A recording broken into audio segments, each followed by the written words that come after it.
Hey there. I'm sure you're all aware of the obesity epidemic that's hit America. Well, get this. Recent surveys show 40% of our four-legged friends are also overweight. That's 48 million fat cats and dogs in the United States alone.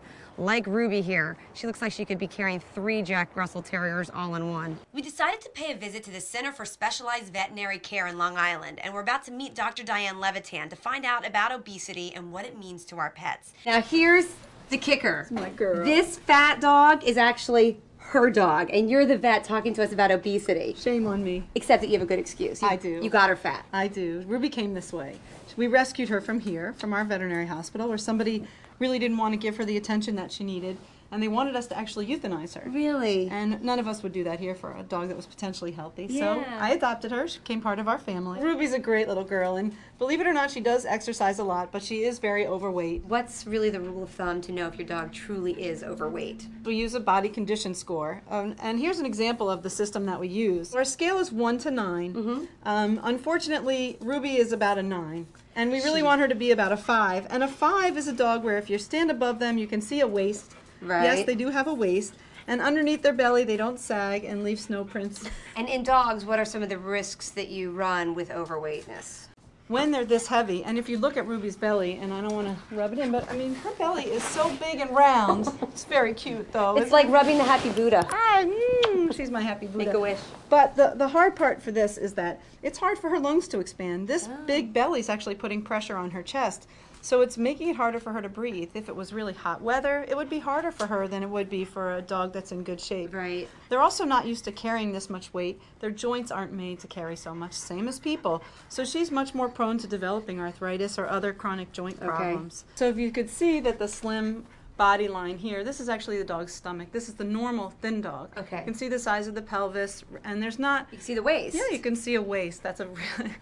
Whereas Ruby's belly, there is no waist whatsoever. That's a clear sign. And if we were to look at her hips, which we can't see very well, she may have a little bit of early arthritis. All right, Doc, talk to me on the reasons why your dog is fat. People's dogs in general, that is. You know, a lot of dogs may be fat, but you definitely want to make sure that there's not a medical reason why they're overweight. But even, like, there are some medical reasons, like Cushing's disease, which is an overactive adrenal gland, or hypothyroidism, which is an underactive thyroid. Those things are definitely going to cause your dog to be fat. Even if they have those problems, you still really need to work on getting them thin. Well, the #1 reason for them being fat, other than medical, would be same reason we get fat. I hate to admit it. We feed our dogs too much. We feed them too much, and these creatures are so manipulative, aren't they? I mean, they know how to get exactly what they want from us.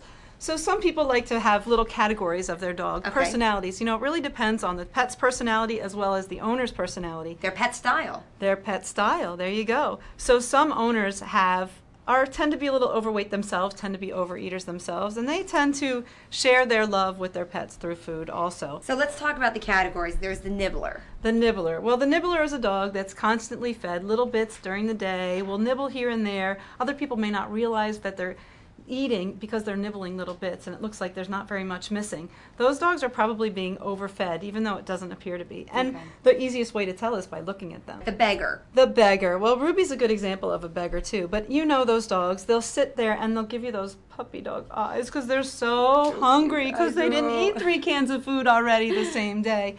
But it's their instinct to beg, to ask for food all the time. And a lot of times they're going to manipulate us and they're going to get it. And you just have to, as owners, say no. And if you're going to do it, give them non-fat treats. What about the good dog? Well, the good dog, every time they jump through a hoop, roll over, sit down, smile at you, greet you at the door. See. Right. I've met people in the supermarket who said, Dr. Levitan, look what I carry in my pocket for my dog, and they pull out treats. They have them with them all the time because they want to reward their dogs. They want to give them love by rewarding them with food. They'll find any reason. Any reason, which is not the way to go. What about the gourmet? And then there's the gourmet, people who feed their dogs so much table food that by that point the dogs don't want to eat any dog food. I understand there's certain breeds that are more prone to gaining weight. It's true. A lot of breeds are prone to gaining weight. And we're not always sure, is it the owner who's more likely to own that breed and that's why they gain weight, or is it the breed themselves? Most likely it's the breed themselves. Which are some of the breeds? So like the Basset Hound, the Beagle is often very overweight, and even Labradors can really become overweight. Well, actually we met a guy who has 4 English Bulldogs, and he explained to us how difficult it is to keep them all in shape. Check it out. Hi, my name is John Schwartz. I live on the Upper East Side, and I have 4 bulldogs, and you know, my wife and I are in love with the breed, as many people are. Gus here is a little more than 5.5 months old, and pretty soon I'll be cutting back on his feeds. He's close to 50 pounds, and he should be no more than 55 to 60. He's a couch potato. When I take him to the park, he doesn't run around as much. He'd prefer to sit on your lap. This is Squeak. She's 4 months old, a little more than 4 months old, and she looks like she's going to turn out to be a large dog. Peanut has a lot of issues, but weight is certainly one of them. As you can see, she's extremely small for an English bulldog, and because of that, weight is an issue. You can see she's got a lot of fat here. I've taken a few pounds off her. She can probably stand to lose a few more. She does have bad knees. You know, I have to keep her on diet food and cut back and try to get her as much exercise as possible. All right, so tell us, what can owners do to slim down their overweight dogs?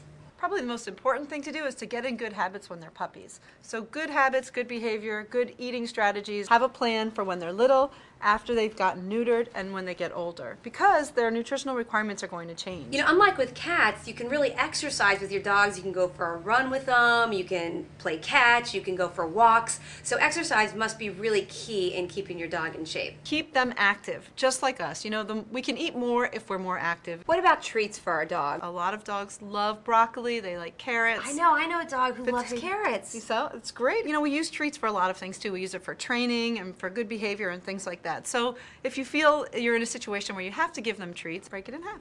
Thank you, Dr. Levitan, for filling us in. And just remember, you want high-quality, meat-based food. You want treats like vegetables, broccoli, carrots. And if you need to give them a real treat, like a dog treat, break it in half. They'll never know the difference. And of course, you can never go wrong with exercise. All right, folks, that's it for now. Have fun and happy dieting.